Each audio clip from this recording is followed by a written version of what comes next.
If you've been scrolling on social media lately, you've probably seen some nutrition experts wearing blood glucose sensors. Something like this, but in the back of their arm.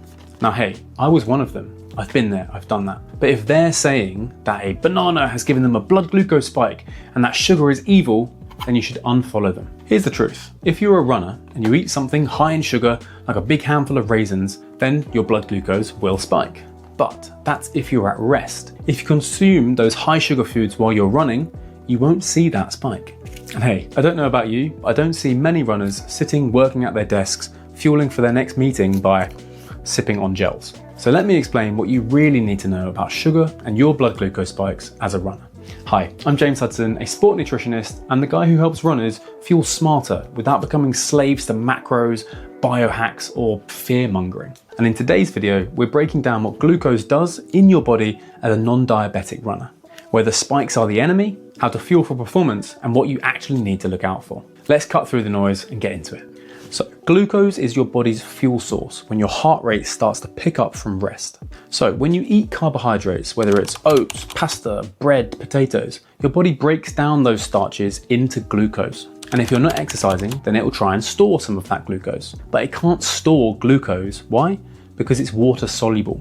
So your body needs to convert it into something which isn't water soluble, aka glycogen. Your body then stores glycogen in your muscles and in your liver. Then, when you run, especially at high intensities, your body will tap into this store of glycogen and use the glucose there as fuel. But when those glycogen stores start to drop because you've been running for a long enough period, you'll need to start taking in carbohydrate or sugar to try and offset that if you want to hold a same high intensity. That's basically why you need to fuel during a long run or race. So if you've got this tank of glycogen, why do I recommend fueling early in a race instead of waiting until you've run down? Basically, if you can start fueling earlier, then what happens is you preserve your muscle glycogen. So then as you get towards the end of the race, you've still got more energy to push and run harder. Next question. So should you be scared about consuming sugar and getting a blood glucose spike while you're running? Well, no. Because when you're running, that sugar that's coming in gets used immediately. So you don't see a spike. It just comes in and allows you to feel good and run faster. This phenomenon is really neatly explained in Asker Jukumdrup's infographic image here, which will show you the difference between blood glucose profiles and the spikes that you'd see when you're at rest versus when you're exercising. The issue comes at the speed of that rise and fall when you're not exercising, turning a blood glucose rise more into a blood glucose spike. But we need some context here. Having one or two spikes isn't going to be the end of the world. Really, it's when you're having multiple spikes a day, day after day, week after week, year after year, that's when it might lead to insulin resistance, which is not good. In fact, having a spike after exercise could actually be a good thing. Why? After exercise, you just depleted that petrol tank. So putting in carbohydrate when your body needs it is what you need to do. But if you've had a faster blood glucose spike, you've got a bigger stimulus for insulin to come in. Now, insulin is our storage hormone.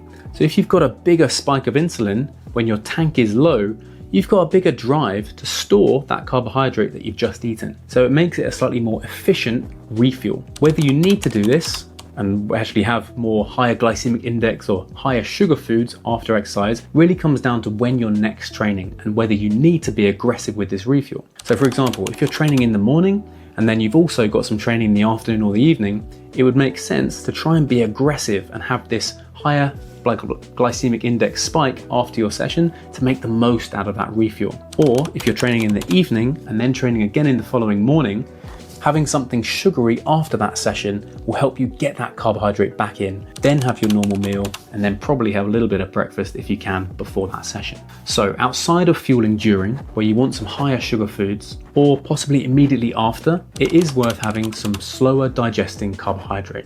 That's carbohydrate that's higher in fiber. Now that's not even necessarily just from a blood glucose rise perspective, but also from a diet quality and health and longevity perspective. So let's talk about this trend of non-diabetics wearing continuous glucose monitors to optimize their carbohydrate intake. So what I've learned from working with clients is that realistically, the same generic advice will apply. You may find out if you're more or less sensitive to carbohydrates, but to be honest, you probably know this depending on how you actually feel after eating some sugary food. Are you someone who feels a bit wired after eating it, or someone who can have some high sugar foods and it doesn't really hit you that much?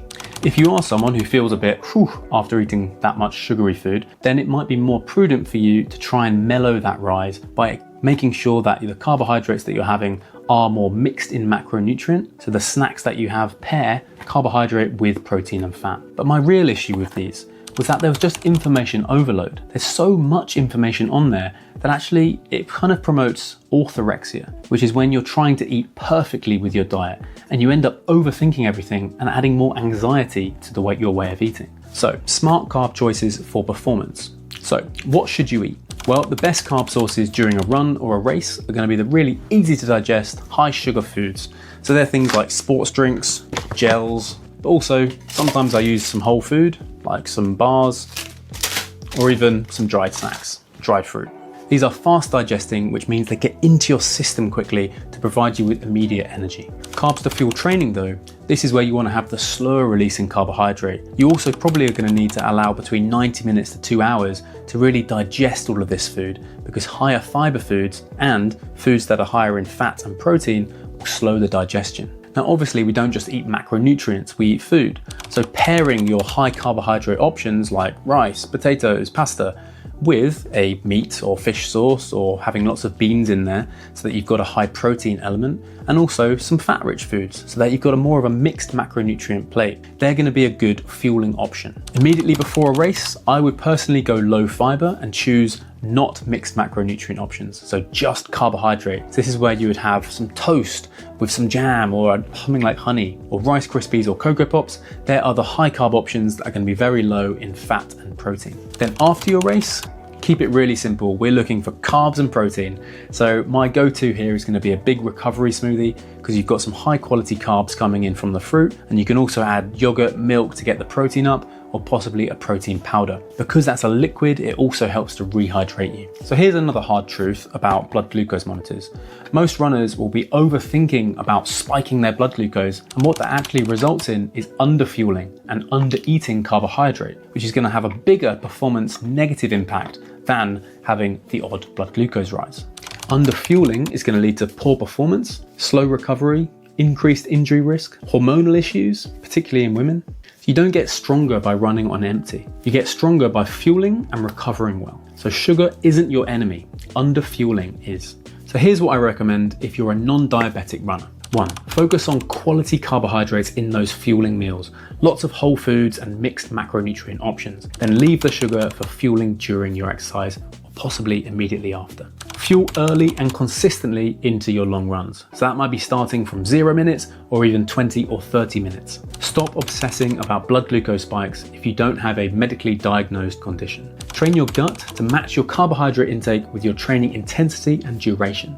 And finally, don't fear sugar. It can be a performance tool. So there's enough confusion out there already. You don't need a blood glucose monitor to tell you what your body already knows. You feel better when you're well fueled. If this has cleared up some of the nonsense that you've seen online, then drop a like and give me a follow.